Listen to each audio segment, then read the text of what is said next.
The stress marks that were worrying you? My first conversation with the shift maintenance manager was relatively general, because at that stage we had no evidence that was relevant. Yourself? You didn't delegate it to somebody else and then check Stuart, it? there's a phone call for you. Just come in. Oh, right. Would you mind if I took this and come back? So I took the call and found that it was information about the windscreen which had been found near Didcot, and there were something like 30 bolts found with it, most of which were one size short in diameter, one size too small in diameter. It was a crucial error. On some planes, windscreens are fitted from the inside and use the internal pressure inside the cabin to keep them in place. But on the 111, the windscreen is bolted on from the outside. Any weakness in the bolts could mean that the pressure inside the plane would blow the windscreen out. It appears Culling has very quickly found the mistake and the guilty man. I've had some news which I think is very relevant. I've heard from my colleagues who are working on the bolts. They tell me they're the wrong bolts. They're the wrong diameter. No, that's not possible. They're exactly the same bolts that I took out of there. He's a professional man. He's very keen on doing things, to his mind, in the interest of the company. And he's suddenly told that he's put a windscreen in using bolts of the wrong size. And he's absolutely shocked. I can show you. I'll show you the bolts I got out of there. One thing that came out was that he said, the old bolts went into a waste bin in the hangar where he did the job, and they may still be there. So we rushed across to the waste bin and found something like 80 discarded bolts. Here. They'll be in here. This is where I put them. These are the bolts.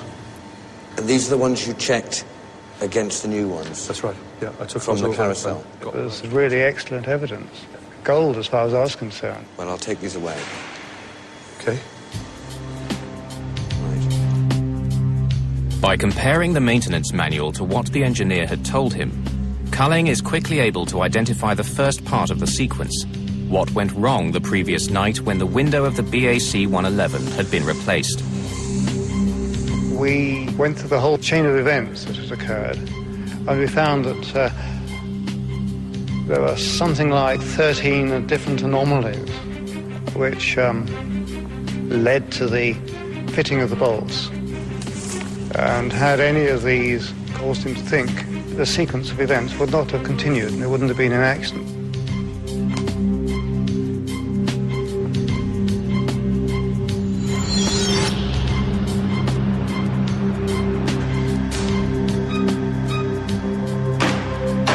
The engineer had come early into his shift, and at about 4 a.m. had gone to work removing the old windscreen from the plane. The hangar was full, and the plane had been pushed against the hangar door, which made the windscreen hard to reach. Stretched across the fuselage, he had problems controlling his screwdriver. The windscreen that he had taken out had itself been fitted with the wrong length bolts. But they were still strong enough to hold the screen in, and it survived without a hitch for 4 years. But he was a conscientious engineer, and he decided that he would replace the old bolts with new ones when he installed the new screen. He chose not to go to the parts catalogue and look up the exact bolts he needed. Instead, he went straight to the parts store. Good morning. Morning. There, he matched by eye new bolts with the ones he had taken out of the screen.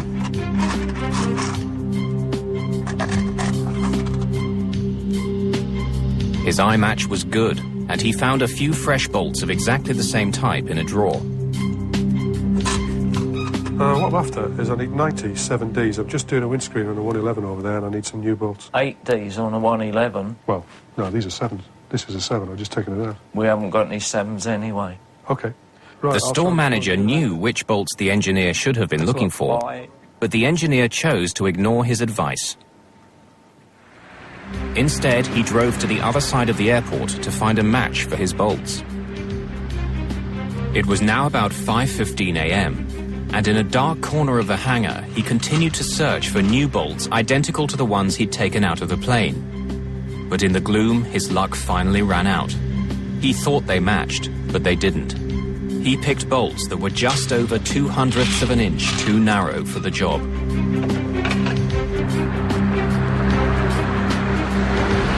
Returning to the 111, he stretched over the plane and began fitting these new bolts.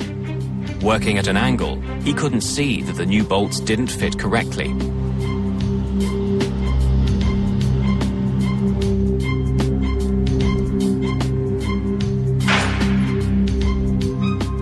Signing off at 6 a.m., the engineer had managed to get his work done in time. The plane was now ready to be handed over to Captain Lancaster and his crew.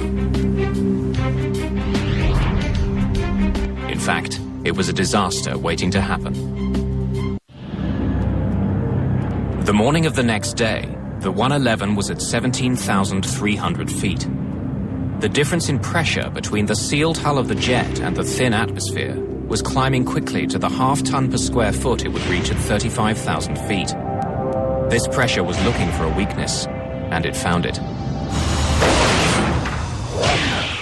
For Culling, finding out what had happened that night is only the first step. No one had hidden from him what they'd done, but he knows that he has to go deeper to understand the reasons behind this horrific sequence of events, why the engineer did what he did, and whether this was an isolated incident or the symptom of a bigger problem. Accident investigation, certainly on aircraft, comprises two parts. The first part is what's happened, and that's usually relatively the easy bit. The second part is why did it happen? Why did the engineer ignore procedure, bypass the technical manuals, and ignore helpful advice? Culling's search for the answers was in its own way revolutionary. If we talk to people without giving them a warning, we felt we'd get more information because they'd be freer to discuss it. If we gave them a formal caution, as it were, we thought that they would dry up. Coffee? Yes, please. Great. How was the journey in? Oh, well, usual stuff. They decide to talk to the engineer well away from the hangar in a cosy hotel room.